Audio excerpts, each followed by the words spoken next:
Hello everyone, welcome back to part 2 of this week's episode 4 notebook.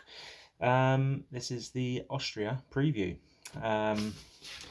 We have Austria at the weekend and it's on strict. Voted overwhelmingly in the Discord on Sunday evening, 22 votes to 6. So yeah, I mean, overwhelmingly, Austria, quite an easy track to invalidate or get warnings on, but also quite an easy track to not get warnings on either. As long as you get your corner entries and exits and corner minimum speeds perfect, you'll be fine. I've looked at the TT time trials. I've been doing some time trialing as well. I think I did 50 odd laps the other night. And obviously Hosny is winning that at the minute. 102.648 I think he's done. But all the drivers are really close. Everyone in the league is pretty tight at Austria. It's a short track, so minimal gains you can get in certain corners will do you well for your race pace. So yeah, we'll do that. Track preview, track guide. We've got turn 1. There's only 10 corners here. Very fast, proper power track. You need downforce, but you also don't need downforce. It's one of those really, you need some front wing, you need a little bit of rear wing, but not too much because of the long straights. You need the power. So we've got turn 1. It's very tight, hard to perfect, as you've got the inside curb, which has got that big L-shaped sausage on it. I'm going to say sausage a lot in this. It's going to be a sausage fest because there's loads of sausage curbs in Austria. So yeah, you've got the sausage curb on the inside, the sausage curb on the outside. You're going to get warnings if you take too much inside curb or too much outside curb. Also, the outside at turn 1 is obviously you have to get a good exit for up the hill. And if you go over that sausage curb, you're not going to get a good exit. You're going to lose time, you're going to lose speed, and you're going to get nicely overtaken really easily with the DRS. Takes you up to turn 2, which is a nothing corner. Oh god, oh no. I've just had flashbacks of George Cad taking me out. Naughty little Greek boy. Still defends himself to this day, but nah, you took me out, boy. You took me out. So yeah, that triggered me a little bit. I'm going to get flashbacks every time I go up that turn 2. Yeah, so that's always good fun. Leads us into turn 3, which is a heavy braking zone. You're going from 210 mile an hour down to about 40-50 around the corner, if that, and you've got to get your entry and your exit perfect because the inside curb is unforgiving, the outside curb is unforgiving, the actual tarmac is unforgiving. It's off camber, it's on camber, it's every kind of camber you got, so your traction is horrendous out of that corner. So yeah, just be careful there basically. Good overtaking spot, either on the outside, on the inside, or the switchback. So yeah, look forward to seeing some nice overtakes there. Then you've got the run down to turn 4, which is a DRS straight again, into Albon-Hamilton territory. You're gonna, again, another overtaking spot. If you go around the outside, just be mindful of the guy on the inside taking the natural racing line. Make sure you are alongside and he knows you're there, or they know you're there. If you're on the inside and you've got someone go around your outside, if they are alongside you, then give them the space. Don't push them out onto the gravel because it's not fair. So yeah, make sure you are giving space in that corner basically. Good move for a switchback, just because the inside driver is going to be going wide there. So if you can break that bit earlier, square up the corner, and get that switchback down. But then you're going to be compromised on the entry into well, I say turn 5, it's turn 6, but because you've got turn 5, which is another little kink. They've only been like 7 corners if they didn't name the kinks in the kinky in the track. So so you've got turn 5, which is a kink, just the run down to turn 6 basically. Fast left-hander, minimal braking, dropping a couple of gears, 5, 6, depending on where you are in the stint. Again, you're going to get warnings here basically if you run wide. If you run wide, you will also hit the grass and the gravel. which you don't want to be doing. There's some always brings me back to it wasn't always Jeff.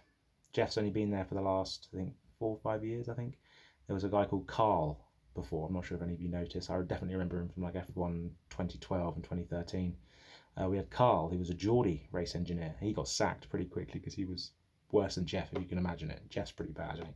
But this Carl was, Geordie, and whenever you hit the gravel, he'd come on the radio with, "There's some gravel on your tyres." So yeah, you don't want to be running wide there, mainly because of gravel, but you're going to get warnings. And that heads us down to turn 7.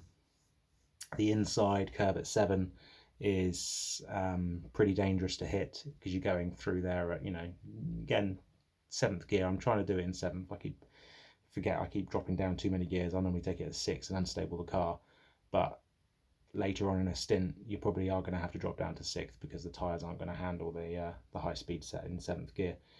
So yeah, you don't want to hit the inside curve there.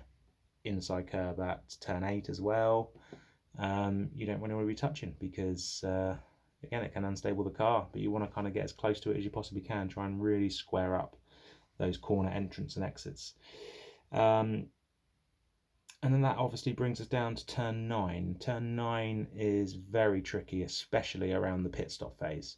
What I'm going to ask you to do is, if you are going into the pits, what I'd like you to do, please, is if you're going to be making a pit stop, stay as far right on the run up to turn 9 as you possibly can. Really make it clear to the guy behind you that you are pitting. Otherwise, you're going to be having lots and lots of issues. So, yeah, stay right. If you aren't pitting, then watch out if someone is staying right, basically, as well. And always expect the unexpected when you're driving, when you're racing. So, if you're around the pit stop phase and you're side by side with someone, let's just, give them the space and just think ahead, think a couple of corners ahead, always drop back. You're going to get DRS, there's 3 DRS zones, you're going to get DRS further up. So yeah, just drop back. So you've got turn 9, inside and outside. There's a massive sausage curve on the outside of that. Again, you hit that, you're going to get a warning. So you don't want to be hitting it because it's going to slow you down and it's going to unstable your car for the very short run down to turn 10, final corner of the track. Turn 10, again, there's a massive sausage curve on the inside, a sausage curve on the outside. You're going to get warnings, you're going to get thrown about if you hit those curbs. So avoid, basically. So what does that mean? It means keep the car on the black stuff and you won't get warnings and you won't spin. It's a 36 lap race. They in real life lap record was set in 2018 by the one and only Delta Lima. Kimi Raikkonen, the oldest man on the Formula 1 grid.